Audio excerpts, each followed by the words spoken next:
ಸಚಿವರೇ, ಇದು ನಿಮ್ಮ ಇಲಾಖೆಗೆ ಸಂಬಂಧಪಟ್ಟಂತ ಸ್ಟೋರಿ. ನಾಡಿನ ಎಲ್ಲಾ ಜನರಿಗೂ ಕೂಡ ಸುಭದ್ರ ಜೀವನವನ್ನ ನೀಡುವಂತ, ಭದ್ರತೆಯನ್ನ ನೀಡುವಂತ ಪೊಲೀಸರಿಗೆ ಈಗ ಭದ್ರತೆ ಇಲ್ಲದಂತಾಗಿದೆ. ಅವ್ರ ಜೀವನಕ್ಕೆ ಭದ್ರತೆ ಇಲ್ಲ. ರಿಪಬ್ಲಿಕ್ ಕನ್ನಡದಲ್ಲಿ ಪೊಲೀಸರ ಈ ಅತಂತ್ರ ಬದುಕಿನ ಸತ್ಯ ದರ್ಶನ ನಿಮ್ಮ ಮುಂದೆ. ಬೆಂಗಳೂರಿನ ಪೊಲೀಸ್ ಕುಟುಂಬಗಳಿಗೆ ಭದ್ರತೆ ಇಲ್ಲದಂತಾಗಿದೆ. ರಾಜ್ಯದ ಪೊಲೀಸ್ ಇಲಾಖೆಯ ಅಸಲಿ ಮುಖ ಈಗ ಅನಾವರಣ ಆಗ್ತಾ ಇದೆ. ಬೆಂಗಳೂರಿನಲ್ಲಿರುವಂತಹ ಪೊಲೀಸ್ ಕುಟುಂಬಗಳಿವು, ಆದರೆ ಅವರಿಗೆ ಭದ್ರತೆ ಇಲ್ಲದಂತ ಆಗೋಗಿದೆ. ನಾಡಿನ ಜನತೆಗೆ ಭದ್ರತೆ ನೀಡುವಂತವರು ಎಲ್ಲರೂ ಕೂಡ ಸುಭದ್ರವಾಗಿರಬೇಕು, ಯಾರಿಗೂ ತೊಂದರೆಗಳಾಗಬಾರದು ಅನ್ನುವಂಥ ನಿಟ್ಟಿನಲ್ಲಿ ಭದ್ರತೆಯನ್ನ ನೀಡುವಂತ ಪೊಲೀಸರು. ಆದರೆ ಅವರ ಜೀವನಕ್ಕೆ ಭದ್ರತೆ ಇಲ್ಲ ಅಂತಂದ್ರೆ ಹೇಗೆ?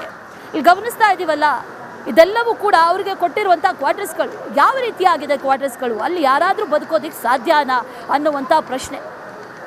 ಪೊಲೀಸ್ ವಸತಿ ಗೃಹಗಳ ಅಧ್ವಾನ ಯಾವ ರೀತಿಯಾಗಿದೆ ಅನ್ನೋದನ್ನು ಗಮನಿಸ್ತಾ ಇದ್ದೀವಿ. ಎಲ್ಲವೂ ಕೂಡ ಅಧ್ವಾನ ಆಗಿ ಹೋಗಿದೆ. ಅಲ್ಲಿ ಯಾರು ಕೂಡ ಬದುಕುವಂಥ ಪರಿಸ್ಥಿತಿಯಲ್ಲಿಲ್ಲ. ಮಳೆ ಬಂದರೆ ಸಂಪೂರ್ಣವಾಗಿ ನೀರು ಒಳಗೆ ಬರುತ್ತೆ, ಮಳೆ ನೀರು ಒಳಗೆ ಬರುತ್ತೆ, ಎಲ್ಲವೂ ಕೂಡ ನೀರು ತುಂಬಿಕೊಳ್ಳುತ್ತೆ. ಒಂದಾ ಎರಡ ಇವಾಗಲೂ ಆವಾಗಲೂ ಬೀಳುವಂಥ ಸ್ಥಿತಿಯಲ್ಲಿರುವಂಥ ಕ್ವಾರ್ಟರ್ಸ್ಗಳಿವು. ಈ ಕ್ವಾರ್ಟರ್ಸ್ಗಳಲ್ಲಿ ಪೊಲೀಸರು ಪಾಪ ತಮ್ಮ ಫ್ಯಾಮಿಲಿಗಳನ್ನು ಕಟ್ಕೊಂಡು ಅಲ್ಲಿ ಬದುಕಬೇಕಾದಂಥ ಪರಿಸ್ಥಿತಿ. ಗೃಹ ಸಚಿವರು ಇದ್ರ ಬಗ್ಗೆ ಗಮನ ಹರಿಸಬೇಕು. ಪೊಲೀಸ್ ಕ್ವಾರ್ಟರ್ಸ್ಗಳ ಈಗಿನ ಸ್ಥಿತಿ ಯಾವ ರೀತಿಯಾಗಿದೆ ಹೇಳೋದಕ್ಕೆ ಪೊಲೀಸ್ ಕ್ವಾರ್ಟರ್ಸ್, ಆದರೆ ಅಲ್ಲಿ ಯಾವ ರೀತಿಯಾಗಿದೆ ಪರಿಸ್ಥಿತಿ ಅನ್ನೋದನ್ನು ಗಮನಿಸ್ತಾ ಇದ್ದೀವಿ. ಸೀಲಿಂಗ್ ಆಗಿರ್ಬೋದು, ಜೊತೆಗೆ ಗೋಡೆಗಳೆಲ್ಲವೂ ಕೂಡ ಕಿತ್ತು ಬರ್ತಾ ಇದೆ, ಕಂಬಿಗಳು ಕಾಣಿಸ್ತಾ ಇದೆ. ಜೀವ ಕೈಯಲ್ಲಿ ಇಟ್ಕೊಂಡು ಬದುಕುವಂಥ ಪರಿಸ್ಥಿತಿ ಪೊಲೀಸರದ್ದು. ಗೃಹ ಸಚಿವರೇ, ಇದು ನಿಮ್ಮ ಇಲಾಖೆಗೆ ಸಂಬಂಧಪಟ್ಟಂತ ಸ್ಟೋರಿ. ನಾಡಿನ ಎಲ್ಲಾ ಜನರಿಗೂ ಕೂಡ ಸುಭದ್ರ ಜೀವನವನ್ನ ನೀಡುವಂತ, ಭದ್ರತೆಯನ್ನ ನೀಡುವಂತ ಪೊಲೀಸರಿಗೆ ಈಗ ಭದ್ರತೆ ಇಲ್ಲದಂತಾಗಿದೆ. ಅವ್ರ ಜೀವನಕ್ಕೆ ಭದ್ರತೆ ಇಲ್ಲ. ರಿಪಬ್ಲಿಕ್ ಕನ್ನಡದಲ್ಲಿ ಪೊಲೀಸರ ಈ ಅತಂತ್ರ ಬದುಕಿನ ಸತ್ಯ ದರ್ಶನ ನಿಮ್ಮ ಮುಂದೆ. ಬೆಂಗಳೂರಿನ ಪೊಲೀಸ್ ಕುಟುಂಬಗಳಿಗೆ ಭದ್ರತೆ ಇಲ್ಲದಂತಾಗಿದೆ.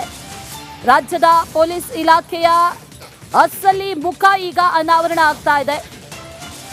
ಬೆಂಗಳೂರಿನಲ್ಲಿರುವಂತಹ ಪೊಲೀಸ್ ಕುಟುಂಬಗಳಿವು, ಆದರೆ ಅವರಿಗೆ ಭದ್ರತೆ ಇಲ್ಲದಂತ ಆಗೋಗಿದೆ.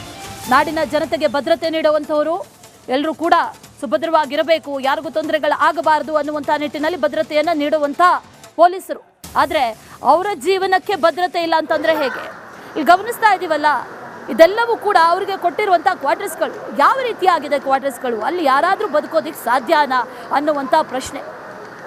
ಪೊಲೀಸ್ ವಸತಿ ಗೃಹಗಳ ಅಧ್ವಾನ ಯಾವ ರೀತಿಯಾಗಿದೆ ಅನ್ನೋದನ್ನು ಗಮನಿಸ್ತಾ ಇದ್ದೀವಿ. ಎಲ್ಲವೂ ಕೂಡ ಅಧ್ವಾನ ಆಗಿ ಹೋಗಿದೆ. ಅಲ್ಲಿ ಯಾರು ಕೂಡ ಬದುಕುವಂಥ ಪರಿಸ್ಥಿತಿಯಲ್ಲಿಲ್ಲ. ಮಳೆ ಬಂದರೆ ಸಂಪೂರ್ಣವಾಗಿ ನೀರು ಒಳಗೆ ಬರುತ್ತೆ, ಮಳೆ ನೀರು ಒಳಗೆ ಬರುತ್ತೆ, ಎಲ್ಲವೂ ಕೂಡ ನೀರು ತುಂಬಿಕೊಳ್ಳುತ್ತೆ. ಒಂದಾ ಎರಡ ಇವಾಗಲೂ ಆವಾಗಲೂ ಬೀಳುವಂಥ ಸ್ಥಿತಿಯಲ್ಲಿರುವಂಥ ಕ್ವಾರ್ಟರ್ಸ್ಗಳಿವು. ಈ ಕ್ವಾರ್ಟರ್ಸ್ಗಳಲ್ಲಿ ಪೊಲೀಸರು ಪಾಪ ತಮ್ಮ ಫ್ಯಾಮಿಲಿಗಳನ್ನು ಕಟ್ಕೊಂಡು ಅಲ್ಲಿ ಬದುಕಬೇಕಾದಂಥ ಪರಿಸ್ಥಿತಿ. ಗೃಹ ಸಚಿವರು ಇದ್ರ ಬಗ್ಗೆ ಗಮನ ಹರಿಸಬೇಕು. ಪೊಲೀಸ್ ಕ್ವಾರ್ಟರ್ಸ್ಗಳ ಈಗಿನ ಸ್ಥಿತಿ ಯಾವ ರೀತಿಯಾಗಿದೆ ಹೇಳೋದಕ್ಕೆ ಪೊಲೀಸ್ ಕ್ವಾರ್ಟರ್ಸ್, ಆದರೆ ಅಲ್ಲಿ ಯಾವ ರೀತಿಯಾಗಿದೆ ಪರಿಸ್ಥಿತಿ ಅನ್ನೋದನ್ನು ಗಮನಿಸ್ತಾ ಇದ್ದೀವಿ.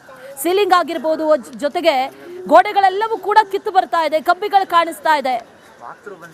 ಜೀವ ಕೈಯಲ್ಲಿ ಇಟ್ಕೊಂಡು ಬದುಕುವಂಥ ಪರಿಸ್ಥಿತಿ ಪೊಲೀಸರದ್ದು. ಗೃಹ ಸಚಿವರೇ, ಇದು ನಿಮ್ಮ ಇಲಾಖೆಗೆ ಸಂಬಂಧಪಟ್ಟಂತ ಸ್ಟೋರಿ. ನಾಡಿನ ಎಲ್ಲಾ ಜನರಿಗೂ ಕೂಡ ಸುಭದ್ರ ಜೀವನವನ್ನ ನೀಡುವಂತ, ಭದ್ರತೆಯನ್ನ ನೀಡುವಂತ ಪೊಲೀಸರಿಗೆ ಈಗ ಭದ್ರತೆ ಇಲ್ಲದಂತಾಗಿದೆ. ಅವ್ರ ಜೀವನಕ್ಕೆ ಭದ್ರತೆ ಇಲ್ಲ. ರಿಪಬ್ಲಿಕ್ ಕನ್ನಡದಲ್ಲಿ ಪೊಲೀಸರ ಈ ಅತಂತ್ರ ಬದುಕಿನ ಸತ್ಯ ದರ್ಶನ ನಿಮ್ಮ ಮುಂದೆ. ಬೆಂಗಳೂರಿನ ಪೊಲೀಸ್ ಕುಟುಂಬಗಳಿಗೆ ಭದ್ರತೆ ಇಲ್ಲದಂತಾಗಿದೆ. ರಾಜ್ಯದ ಪೊಲೀಸ್ ಇಲಾಖೆಯ ಅಸಲಿ ಮುಖ ಈಗ ಅನಾವರಣ ಆಗ್ತಾ ಇದೆ. ಬೆಂಗಳೂರಿನಲ್ಲಿರುವಂತಹ ಪೊಲೀಸ್ ಕುಟುಂಬಗಳಿವು, ಆದರೆ ಅವರಿಗೆ ಭದ್ರತೆ ಇಲ್ಲದಂತ ಆಗೋಗಿದೆ.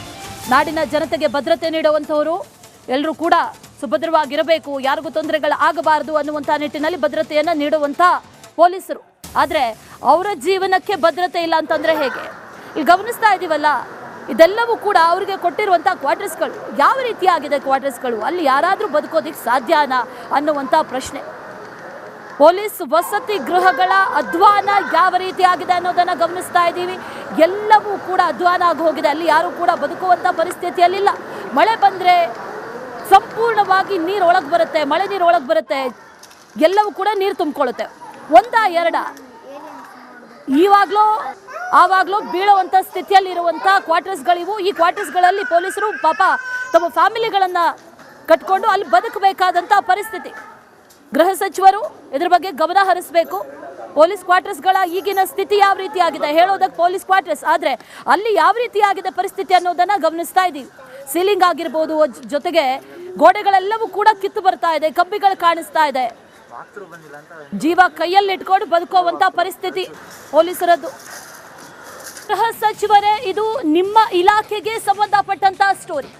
ನಾಡಿನ ಎಲ್ಲಾ ಜನರಿಗೂ ಕೂಡ ಸುಭದ್ರ ಜೀವನವನ್ನ ನೀಡುವಂತ, ಭದ್ರತೆಯನ್ನ ನೀಡುವಂತ ಪೊಲೀಸರಿಗೆ ಈಗ ಭದ್ರತೆ ಇಲ್ಲದಂತಾಗಿದೆ. ಅವ್ರ ಜೀವನಕ್ಕೆ ಭದ್ರತೆ ಇಲ್ಲ.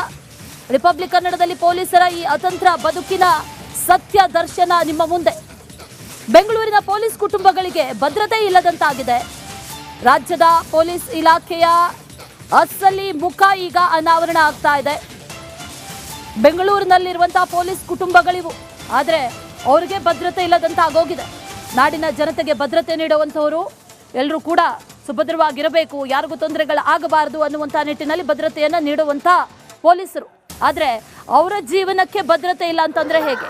ಇಲ್ಲಿ ಗಮನಿಸ್ತಾ ಇದ್ದೀವಲ್ಲ, ಇದೆಲ್ಲವೂ ಕೂಡ ಅವರಿಗೆ ಕೊಟ್ಟಿರುವಂಥ ಕ್ವಾರ್ಟರ್ಸ್ಗಳು. ಯಾವ ರೀತಿಯಾಗಿದೆ ಕ್ವಾರ್ಟರ್ಸ್ಗಳು? ಅಲ್ಲಿ ಯಾರಾದರೂ ಬದುಕೋದಿಕ್ಕೆ ಸಾಧ್ಯನಾ ಅನ್ನುವಂಥ ಪ್ರಶ್ನೆ. ಪೊಲೀಸ್ ವಸತಿ ಗೃಹಗಳ ಅಧ್ವಾನ ಯಾವ ರೀತಿ ಆಗಿದೆ ಅನ್ನೋದನ್ನು ಗಮನಿಸ್ತಾ ಇದ್ದೀವಿ. ಎಲ್ಲವೂ ಕೂಡ ಅಧ್ವಾನ ಆಗಿ ಹೋಗಿದೆ. ಅಲ್ಲಿ ಯಾರು ಕೂಡ ಬದುಕುವಂಥ ಪರಿಸ್ಥಿತಿಯಲ್ಲಿಲ್ಲ. ಮಳೆ ಬಂದರೆ ಸಂಪೂರ್ಣವಾಗಿ ನೀರು ಒಳಗೆ ಬರುತ್ತೆ, ಮಳೆ ನೀರು ಒಳಗೆ ಬರುತ್ತೆ, ಎಲ್ಲವೂ ಕೂಡ ನೀರು ತುಂಬಿಕೊಳ್ಳುತ್ತೆ. ಒಂದ ಎರಡ ಆವಾಗಲೂ ಬೀಳುವಂಥ ಸ್ಥಿತಿಯಲ್ಲಿರುವಂಥ ಕ್ವಾರ್ಟರ್ಸ್ಗಳಿವು. ಈ ಕ್ವಾರ್ಟರ್ಸ್ಗಳಲ್ಲಿ ಪೊಲೀಸರು ಪಾಪ ತಮ್ಮ ಫ್ಯಾಮಿಲಿಗಳನ್ನು ಕಟ್ಕೊಂಡು ಅಲ್ಲಿ ಬದುಕಬೇಕಾದಂಥ ಪರಿಸ್ಥಿತಿ. ಗೃಹ ಸಚಿವರು ಇದ್ರ ಬಗ್ಗೆ ಗಮನ ಹರಿಸಬೇಕು. ಪೊಲೀಸ್ ಕ್ವಾರ್ಟರ್ಸ್ಗಳ ಈಗಿನ ಸ್ಥಿತಿ ಯಾವ ರೀತಿ ಆಗಿದೆ ಹೇಳೋದಕ್ಕೆ ಪೊಲೀಸ್ ಕ್ವಾರ್ಟರ್ಸ್, ಆದರೆ ಅಲ್ಲಿ ಯಾವ ರೀತಿ ಆಗಿದೆ ಪರಿಸ್ಥಿತಿ ಅನ್ನೋದನ್ನು ಗಮನಿಸ್ತಾ ಇದ್ದೀವಿ. ಸೀಲಿಂಗ್ ಆಗಿರ್ಬೋದು, ಜೊತೆಗೆ ಗೋಡೆಗಳೆಲ್ಲವೂ ಕೂಡ ಕಿತ್ತು ಬರ್ತಾ ಇದೆ, ಕಂಬಿಗಳು ಕಾಣಿಸ್ತಾ ಇದೆ, ಜೀವ ಕೈಯಲ್ಲಿ ಇಟ್ಕೊಂಡು ಬದುಕುವಂತ ಪರಿಸ್ಥಿತಿ ಪೊಲೀಸರದ್ದು. ಗೃಹ ಸಚಿವರೇ, ಇದು ನಿಮ್ಮ ಇಲಾಖೆಗೆ ಸಂಬಂಧಪಟ್ಟಂತ ಸ್ಟೋರಿ.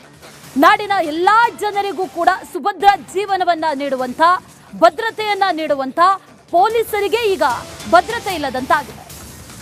ಅವ್ರ ಜೀವನಕ್ಕೆ ಭದ್ರತೆ ಇಲ್ಲ.